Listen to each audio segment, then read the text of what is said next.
Hi, I'm Aimee. And I'm Craig, and we are currently in Australia. Yes, but 2 years ago, we travelled around Southeast Asia. It was a hot and sweaty time, but we kept a podcast journal of our thoughts and feelings, the run up to it, during, and the eventual finale of our trip there. Yes. And we thought it was lost to time, but we have found it, and we thought it would be a good time capsule to put up on our YouTube channel. So here it is, the latest of our old podcast. Enjoy!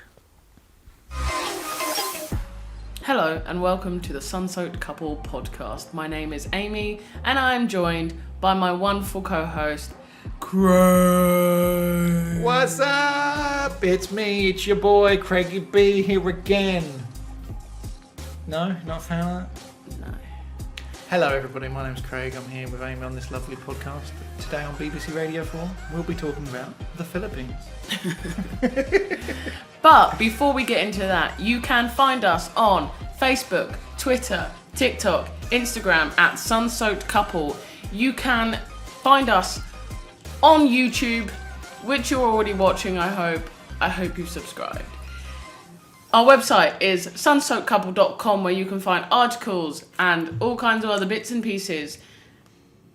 And you can email us at sunsoakedcouple@gmail.com because we are sunsoaked and we're a couple. I enjoy what you're doing, but I don't think you can keep up this energy. No, I don't think I can. About 10 minutes in, I feel like I might be falling asleep. We're only a minute. I know. So today we will be talking to you about the Philippines. We are currently in the Philippines. We're at our last stop in the Philippines, and I'm just going to keep saying the Philippines just like that. We are currently in Lapu-Lapu City, which is right next to Cebu City, about 20 minutes from the airport, so we can catch our next flight. We left Vietnam. We flew to Manila. And we had to then change in Manila and fly to El Nido, which was our first stop. We were joined by our lovely friend Rachel, who isn't on the podcast, even though we wanted her to be, but the schedule didn't really allow for that. We were so busy, and we just wanted to enjoy that. So El Nido, what was your favourite part? My favourite part? I enjoyed the views. Yes. The place we stayed at, whilst wasn't exactly like 5 stars in quotes, you could open the door and literally 30 seconds, maybe less, you could be on the seafront. Like, it was literally that close. I did do a video on it, so hopefully that can be put in here. And it is just... The view was incredible. Yeah. Just from the front door. I think, as Craig was saying, it wasn't 5-star, as in it was basically just a hut with 2 beds and a toilet that was covered in ants. And a shower that was covered in ants. A bathroom that was covered in ants. But, you know, we were out for a lot of it. A lot of the time, and we sat outside as well. Yeah. A lot of the time, like, I've thought this a lot in my existence anyway. But like, when you pay for a hotel, bed and roof, they're pretty much and you know, washing facilities. That's all you're paying for. Yeah. So it doesn't really matter as long as you can sleep somewhere, and you can wash and pee. Like, doesn't matter. Yeah. So from that perspective, the room is exactly what we needed it to be. And so we got there on the Saturday. Sounds about right, yeah. We had to do an overnight stop in... Oh, I forgot about that. It was in Manila, wasn't it? Yeah, so we flew from Vietnam to Manila. Then we stayed at, like, this pod place. Well, we went Vietnam to Kuala Lumpur. Oh, yes. And Kuala Lumpur to Manila, even though Kuala Lumpur was actually taking us in the opposite direction of where we were going. But... money! We went for the cheapest option. And so we landed in Manila at 11-ish, 10, 11 at night. And then we stayed in like a little hostel that they have on the site at the airport. They don't call it a hostel, but it is. They called it the Wings Lounge. Yes, and they promote it as like pod sleeping and stuff like that, don't they? Yeah, it was basically bunk beds in a little room with a door that slides across. You can hear every noise, every movement from everyone else. They tell you not to put your alarm on or anything like that, you know. And you heard like multiple alarms. Yeah. But it was just what we needed. We had like an 8-hour layover. Yeah, and we've learned just from our first trip when we got to Greece, and it was Greece to Singapore, that sleeping on an airport floor, it's not sustainable. I couldn't do it, and you did. I did it, but it was not good. It was not really worth it at all. Yeah. So we learn from that experience that even if it's just a basic mattress and dark room, it's much more preferred to get in that sleep when you're doing multiple connections. Definitely. So we stayed in the little room. Then had 6 hours questionable sleep. Yeah, but you know, it was 6 hours more sleep than we would have got if we were in the airport. Like, let's face it. Yeah. And then so we landed in Manila. Had to get a shuttle bus to the terminal that we needed. Oh no. Yeah, we did. No, because we were already in Manila. Then we had to, from the lounge, we had to get a shuttle bus to the terminal that we needed. Then we flew to El Nido, which was like 55 minutes, I think. And then we landed on the Saturday morning. We checked in, and then Saturday late evening, our friend Rachel arrived. Yeah. So Saturday was kind of just resting, exploring. Looking around, yeah. We had some food. Acclimatising. Yeah. Don't know if you've heard on this podcast before, right? But we get hot, especially when there's hot weather. I don't know if you know that. If we go to hot places. When it's hot, we do struggle a lot, and it doesn't matter. Each place just feels different. A different kind of hot that you have to adjust to. Our last day of Vietnam, we didn't wear any sun cream and we were okay. It was overcast. It was very chill. Yeah, it was different. Then, like, Philippines is just... It's almost picturesque with the sun, isn't it? Yeah. You can look over into the distance, and you can see the sun in the background, and it just highlights everything. There's not a lot of overcast at this moment in time in the Philippines, although there are storms happening here and there. But for the most part, it's pretty clear with some clouds, but you know, the white clouds, not the grey clouds. So what are the main things you want to talk about in El Nido? I think our first proper day on the Sunday, we went kayaking, which was loads of fun. Like, at the time, we had so much fun. We didn't even really plan. Like, that was just something. No, we just was like, I'd like it. Let's go and do it. And we did it. And we did do it. And we creamed up. We got out onto the water. We were out for 2 hours exploring loads of different little private beaches, and then we got back and realised how burnt we were. And we were all bright pink, and I mean bright. So it really reminded me of our early days when we were like, we're going to stack these days with all these things. And then we went out kayaking. We went it was an hour paddle away. Then we had an hour paddle back. That hour paddle back just felt so long. And then we get back to the room. We're bright red. We're knackered. We had planned to do zip lines. And I know I was the most miserable out of everyone. Yeah. But it was just knackering. Yeah. And being burnt does take it out of you, doesn't it?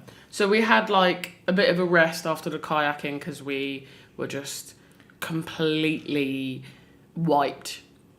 And then we went and had some dinner, and then watched the sunset at Las Campanas Beach, which was... I think we skipped dinner, actually. I think we had lunch, and then we were so knackered, we saw the sunset, and then just went to bed. Oh Yeah. no, It no, was we had burger. Well, sorry, ruined your story. No, that's a different night. Was it? Okay. Was it burger after the sunset? Because we Yeah. had to go to the ATM to get cash. Yeah. Okay. Yeah. Sorry. So we had lunch, which was You had like a green broth with eggs in. like spinach and eggs. Yeah. Which sounds actually disgusting, but it was really, really nice. And then the sunset was beautiful. I will whack a video up there, sound effect and everything. It's gonna go right on there. And after that we went back and had like a tofu. It was a tofu burger with like a bunch of veggies and an egg and great sauce. Terry's or like Terry's. Or Therese? Therese, yeah. Like, we're not quite sure how it's pronounced, but it was tasty nonetheless. Fully customizable, like how many patties you want, your own cheese, like different types of cheese, different veg, and then fillings. The same for the fries or nachos. You can have toppings and stuff on that as well. And you don't really see that from an independent place, which was quite surprising. And then you go downstairs and they have the same with waffles and desserts as well. Make your own desserts. It was good. It was nice. And then we walked down that little small little alleyway down to the beach, but it has like loads of cute little shops and restaurants and things, and then once we hit the beach we could walk all the way along to our room. So that was sort of like day one, first proper day one. And then the second day, we decided that we would go on a boat trip, having already burnt ourselves like to a bright pink on the first day. We'd already planned to go on the boat trip, so there we were, covered up, like wearing our swimwear, but like wearing t-shirts and hats and bandanas and everything, and layering on the sun cream. The burn was, if you haven't had severe sunburn, it wasn't like third-degree burns or anything, but it was even just like a light touch. It would hurt after you've touched yourself. Oh, definitely. But the boat. So we decided to go for a private boat tour after the experience in PP Islands in Thailand. So it was me, Craig, Rachel, then our guide, the food handler, and the captain of the boat. And they took us to a few different places, and it was really, really nice. I think my favourite part was our last stop. We went snorkeling, and I just had my swimming costume on and my t-shirt.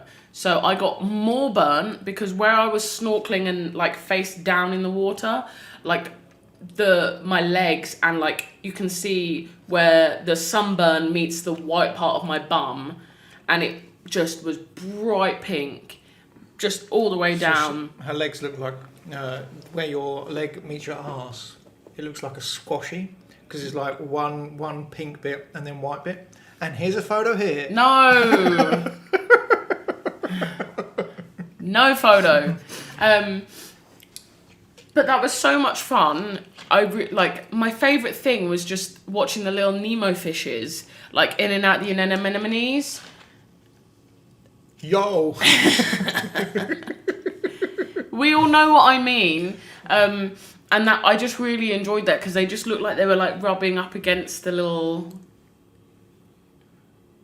Oh. It's just hard to describe seeing these fishes come coral, close to you. The fish. And then... Do you know what else?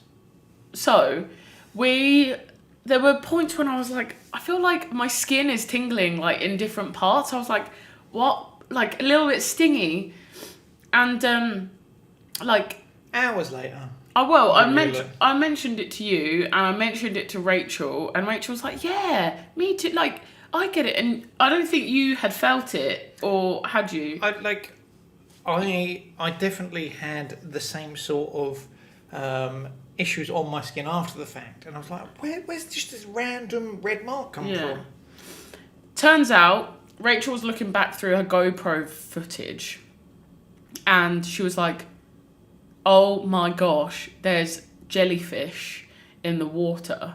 Not the normal traditional look of a jellyfish. They were very small. They didn't have the long like tentacle legs. Yeah, like you think of a big one, don't you? Yeah, they were very small. They were different kind of jellyfish, and they stung us on multiple occasions, and I could feel it on my legs, on my arms, on my back, and I was like, what is going on? So yeah, it turns out we got stung by the jellyfish loads of times, but luckily, because it was so small and a different kind of breed, no one had to wee on somebody else. Although some people asked, but we will leave them nameless. It's a joke, don't worry. Let's move on. I might have said, why didn't we need to pee on each other? Because I have never been stung by a jellyfish before, but the only thing I can remember is that scene from Friends where like Monica gets stung by a jellyfish and then Chandler wheezes on her, and isn't it weird how as a species, like jellyfish, that's the one fact everyone knows about them. Like, you just got to pee on. Yeah, jellyfish. Oh yeah, do you know that you've got to pee if you get stung? Like that is the number one thing everyone knows about jellyfish. But these were probably the size of a mobile phone. Maybe I will see if I can source a little video clip to show you guys. But yeah, that was a first. We can tick stung by jellyfish off our bucket list. But yeah, the snorkeling. From this whole trip that we've done, any time we've been snorkeling has just been probably one of the most incredible things. So the boat trip, it was. So you say about snorkeling. We also went through some caves. Yeah. We went kayaking again. We were not thrilled to do that second day in a row. Yeah, we kayaked to the secret lagoon, which wasn't so secret because there was so many people in this secret lagoon. And then I think afterwards I saw on the maps they have specific routes. So I think all tours go through the same routes. Yeah. Because that's probably what the government have allowed it to happen. Well, but also our guide was saying how there was one place that was quite busy, so we went to a different place and then went back. They do try and make it a good experience. Yeah, that's the words I'm looking for. And they also gave us food, which was nice. Yeah, so we're vegetarian and Rachel's not. She's a full-blown meat eater, and they cooked a lot of fish, didn't they? Crab, prawn, like the other bit of fish that was just big pure fish on a plate, and she was getting her protein. Yeah, she chowed down on all of that. But she said it was delicious. We had noodles and aubergine mush. We called it aubergine mush. And salads, and then fruits. Yeah. I'll put a little video or photos up because they'd really spent time preparing all of this, and then the fruit platter was so cute. And I ate a lot of pineapple, didn't I? You like pineapple? My body did not know what to do with all the nutrition that I had. My head almost exploded. So after the boat tour, I think we just chilled out. I think if you're going to the Philippines, El Nido and that boat tour is very much worth it. Oh, definitely. I would recommend, and if there's a few of you, I would get a private tour. Obviously, it's slightly more expensive, but I mean, it's still cheaper than a private boat tour back home. In fact, it's probably cheaper than joining a grouped boat tour back home. So when we say back home, we mean UK as well. Prices are comparative to the UK. I think it was about £40. I think so, yeah. About £40 per person we paid, which is, if you think about it, pretty good. So El Nido was the sunset and the boat cruise. What else was there? We anything? did the kayaking. The kayaking, yeah. I think that was it, really, wasn't it? Yeah, I think so. Yeah. So then, do you want to talk about how we got to our next place? Yes. Oh, there was also a cat at our place in El Nido, Oh, which yeah. we had 3 different names for. Ginge Mungo Sausage. Well remembered. I couldn't remember that. I remember Ginge. Yeah, because I said I've been referring to the cat as sausage, like UK sausage, and then Rachel was like, "Oh, we should name him Mungo," and then I was like, "Should we just call him simply Ginge because he was a ginger cat?" It was a he. He had Very important detail. big knockers. Big knockers. Knackers. No knockers, just knackers. And then as another party was leaving, we found out they were calling him Needy because he was a needy cat. Nido. Nido. I thought they were calling him Needy. Like El Nido. But I thought they were calling... I genuinely thought Nido. they... Because this place gave you breakfast. They served you breakfast. The way they did it so the bugs didn't crawl in was very smart because it's like, was it eggs, toast, jam... I think that was it, wasn't it? Eggs, toast, jam? Yeah, I think so. And then they would just shrink wrap the whole plate. So by the time you get to it, it's ice cold anyway. Yeah. But the cat would just be sitting there waiting for you to open that door, look at you in the eyes. I could have been referring to him as Needy Nido. Needy, okay. Tornado. Yeah. So, then- and there were a few dogs. There's always dogs around. Yeah. Loads of dogs. And then the next day, so we'd asked for a Private transfer to Sabang, which is about a 5-6 hour drive south of El Nido. That's because we wanted private because not because we hate people. I don't really like people. We just like space. And if it's a public bus, it would have taken 9 hours. I think it said 9 hours, and we were trying to make the most of the day. So the quicker the journey, the better. Yes. So we get picked up in this van, and we like put our luggage in, and we spread out. And then he goes, "Oh, these 3 seats are reserved for you," and we were like, "Oh, great! So we're gonna have other people with us." So we get in, we transfer to a bus station. Just down the road. Yeah, Minutes. to pick up more people, and then it turns out our van isn't licensed for whatever it was. And so... Before they say that reason, though, Yeah. we see all the people that were trying to get on this van, and everyone's just looking at each other like, we are not going to get on this van. No. They had already tried throwing everyone's stuff inside the van, or some people were inside it, and then there was still like 4 more people that needed to get on, and everyone was just like, this is not going to work. So, and then there wasn't many people in the van at this point, and people were like getting out and like questioning what was taking so long.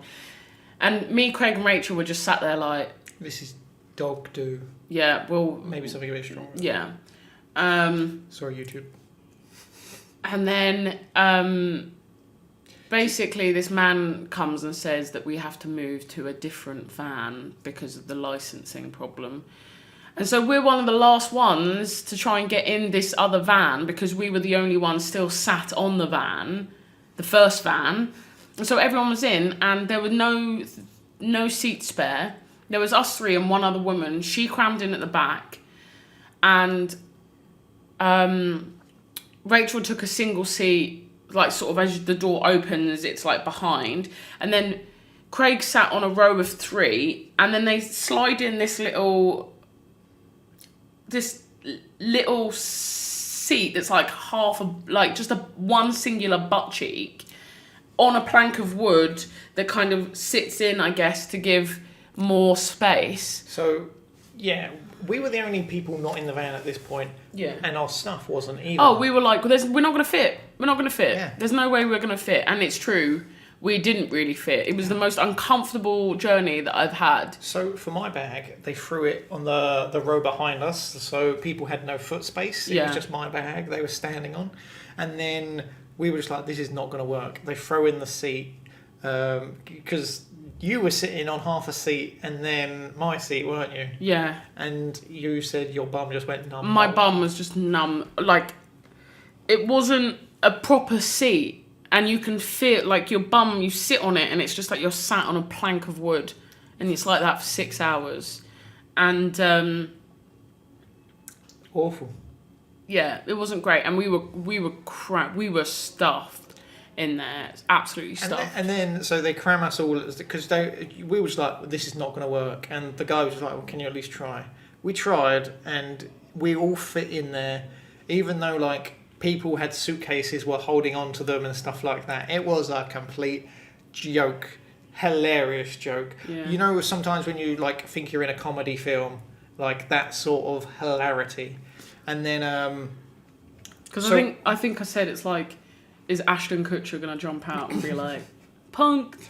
that didn't happen. No, He arrived a bit late. If we're that was the case. not famous enough. So then we wait there for 10 minutes and we're just like, what's going on? We're all in this van and all the drivers are just talking to each other now. I think they were all laughing at us getting in this van. And then the driver just gets in and starts driving. Like, hasn't confirmed where we're going. At this point, we don't even know. We know that we had to drive from El Nido to Puerto Princesa, and then we would need to have changed at Puerto Princesa to Sabang. So we had no idea where we were getting off in Puerto Princesa. So when he arrived at the airport, that's when we decided to get off, because then we knew that we could get something else to Sabang. But before that, we stopped off at this, like halfway through, we stopped off at this restaurant that had no vegetarian options whatsoever. Although it did say they had a margarita pizza, but then it said not available. So, you know. And even if I was a meat eater, it was just meat out in a window display. I think I would be very concerned about getting some sort of upset stomach. Yeah. It was like, think of a roadside cafe for truck drivers, but then 5 stages down. Lots of bugs, stray dogs. I mean, people begging for money and food. Bugs are to be expected, and we know people live differently than compared to United Kingdom. What was what I found funny is that the level that people were asking. Because you were the last one in, and you had 2 kids and a woman. A woman was trying to sell you bracelets, and there was 2 kids just holding out their hands, and they followed you up until the point. Yeah, the woman selling me bracelets was like, feed me, you give me food. You did have a bag of crisps in your hand. Yeah, I did have a bag of crisps in my hand, but still. And so it's just weird how like the drivers we've had. The people are just immune to them. Like, they don't bother them. They just see, hey, you're a white tourist. Go straight for you. And, you know, we try to help where we can. Yeah.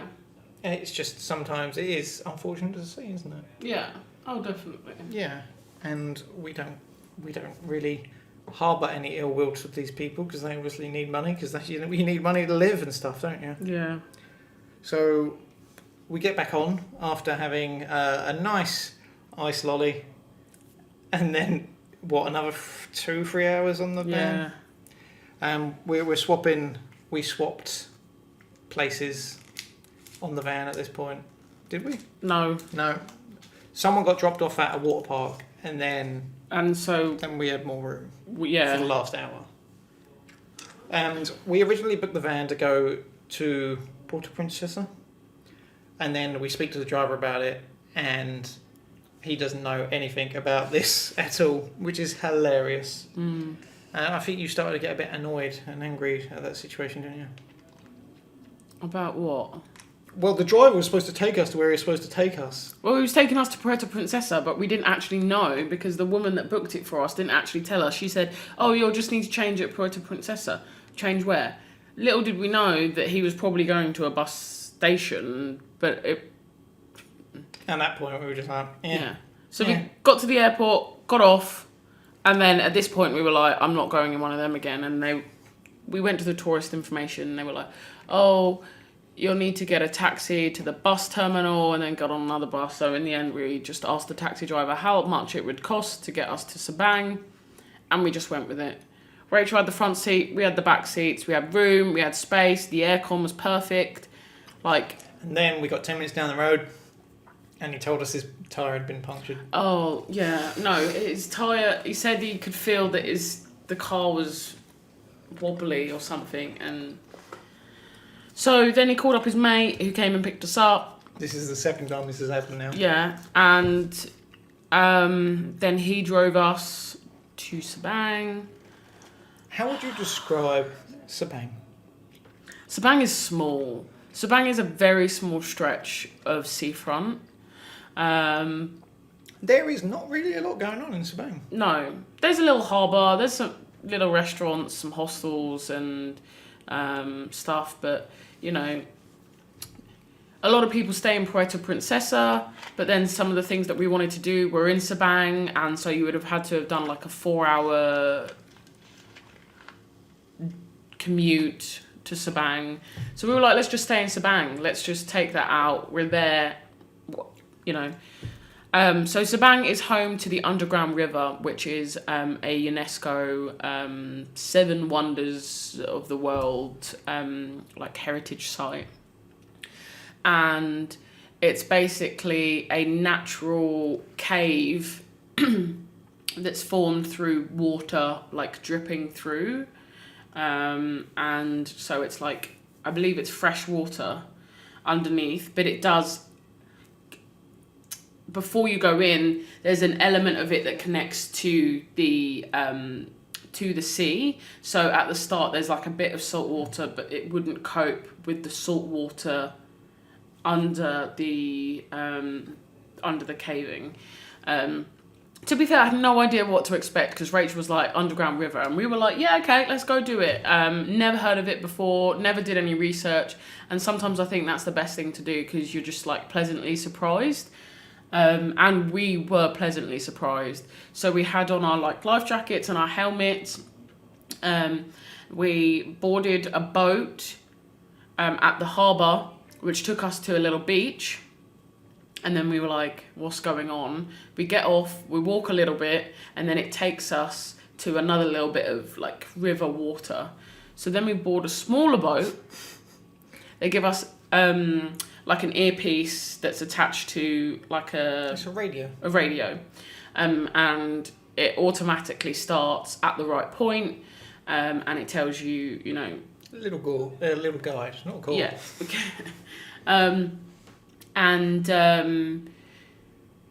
Yeah. You go through this pitch black cave.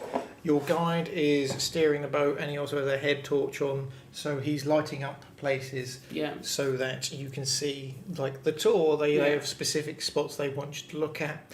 They have different things of interest. They have specific like rock formations that have been dubbed. The Philippines is a very Christian, heavily Christian, very Christian country, and so a lot of it referred to like there was a nativity scene made out of rock, naturally made out of rocks, which I could see it. A lot of people, I think, said, well, Rachel said you have to have a really good imagination to do it. She's a very analytical thinker. Yeah. Yes. And I agree with her. Like, there was one which they said looked like Jesus, and I was like, dude, that's just a rock. It looked like Jesus. There was also the Last Supper, and an angel. There was an angel. Pegasus. I don't know if that's anything to do with Christianity. I'm really bad at... I believe that it is Greek mythology. Yes. And then there was just a bunch of fruit and vegetables that like were shaped in rocks that he was pointing out, which some I got and some I didn't. Do you know my favourite bit? What? There was a big mound of bat poop. Okay, so one of the things we probably should say is that whilst we were doing this river tour, there were bats just flying all around us. And the way that bats... So obviously bats are technically nocturnal, but the way that they like see is through sounds and like vibrations. So one looks like it's just about to fly into you, and then it must like get something from you and then fly away. Well, you were at the front as well. I was at the front. I saw them almost hit you. Yeah, there was a couple of times when I was like...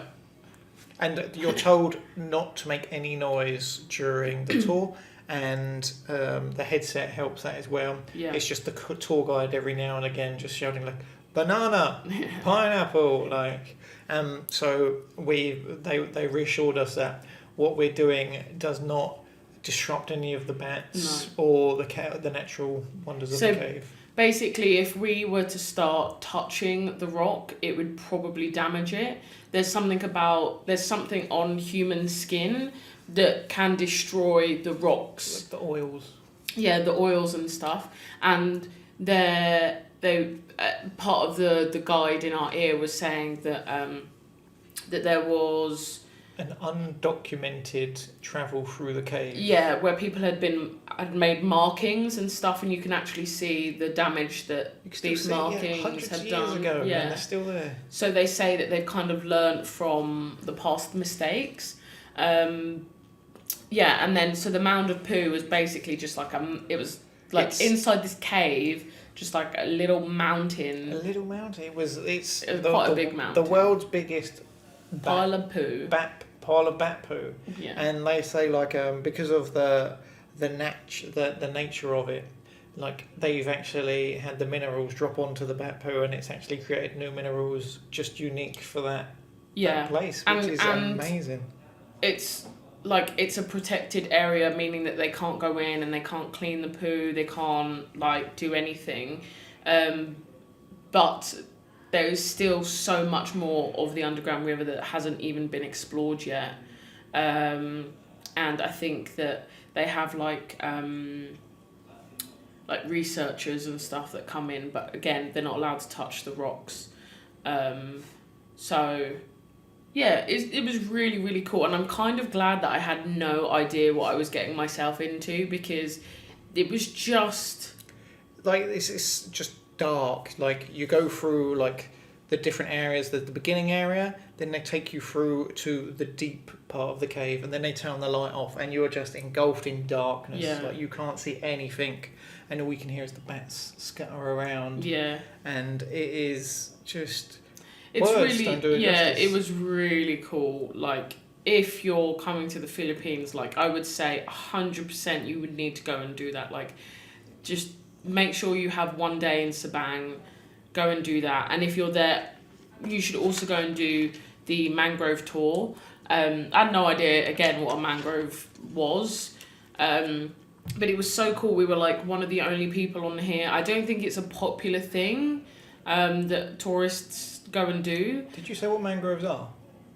They're trees with many roots, and they basically live in like water, like there is a swampy mixture water conditions. Yeah, it's like so we found out on the mangrove tour that the cave that it backs onto is actually the underground river cave. Yeah. But the cave is so big, like it's like just so big, you wouldn't even think about that. But the mangrove grows in a mixture of salt water and mineral water, so that's how they grow, and they're so unique to that land. They were in other places, but because human beings don't really understand what they're doing, we cut them all down. So this was a protected site. Yeah. And they're just so different from all these other trees that you see. There'll be some photos and videos to look at, because it is really cool. And amongst all these trees, so much wildlife, monkeys, there you go, the monkeys, snakes, lizards, there's fish and oysters and things like in the water as well, which is really cool. And like they say, they used to have a longer route, but because they're trying to preserve the wildlife, a tree fell over, they just left it. Like they're trying to make it the most of the natural habitat. So if a tree falls and blocks the way, then they can kind of go in and move it. But if it just falls like to the side, they just leave it as is, because it's just, they're not allowed to move it.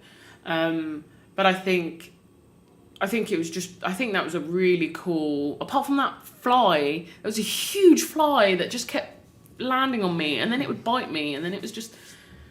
It disrupted the tour. It did. I was having a nice time, but the person in front of me kept shouting. Yeah, but our guide was so knowledgeable, like, and also really enthusiastic. Like, I genuinely took a massive interest in what he was saying. I think the way that people tell things plays a huge part in whether I can, like, understand and connect with it. And you always have questions. I always have questions. So we were asking all kinds of different questions, and he was telling us that the difference between male and female mangroves, and the females have larger leaves and the males have like slimmer leaves. Different roots. Yeah. So it was really, really cool, but I definitely recommend that. And then after the mangrove tour, the where you get dropped back, right next to it is like the start of a zip line, or the start of the walk to the zip line, because you have to like walk forever to the zip line. You got uphill, didn't you? Yeah. Through zip line. And then we got to the top, and part of the way up, it started chucking it down. Downpour. And so the three of us did a zip line in the pouring rain, over the Sabang beach. It was really, really cool. It was a long zip line as well. It was super cool. It was. Like, you look down and you could just see the water, but because of the rain, it's just a like pattern. Yeah. Just of rain. Massive droplets. Yes. Very unique experience. Yeah, it was. Yeah, and it was like, good. do you want to still do it? And we're like, yeah, of course. Why not? And it was so long. Like, I think you started. Did you scream as soon as you went? Always. And then I think you probably ran out of breath. You were, I think it was. It's a sit down one, and if you faced directly straight, you were just getting a hit with rain. Mm-hmm. So I was trying to like steer myself. It's hard to do, isn't it? Like, I put out an arm and it would just like move me slightly so I could like look around, because otherwise if you're facing straight, your eyes are closed because it's just like going in. That was good fun. It was thrilling. Yeah. And you look down and you're just like, that doesn't look good. No. Like all that rain. So we were there for 2 nights. We got there. The next day, we did all 3 things: the underground river, the mangrove tour, and the zip line. Stayed overnight. We were pooped. Yeah, and then the next day, we flew to Cebu. Should we? We're going a bit long. Should we do 2 parts? Should we talk about Cebu in the next episode? We can talk about Cebu and Lapu-Lapu City. Yeah. Okay. Yeah. So we will leave it there for today, and the next episode will be about our time in Cebu and in Lapu-Lapu City, which is the last 2 stops on our Philippines journey. And so you can find us all this stuff here. I'm not going to repeat it. Sunsoakcouple.com. Sunsoakcouple.com, Sunsoaked Couple, Sunsoakcouple.com. But for now, I have been Aimee. And I am still Craig. And we are Sunsoaked Couple.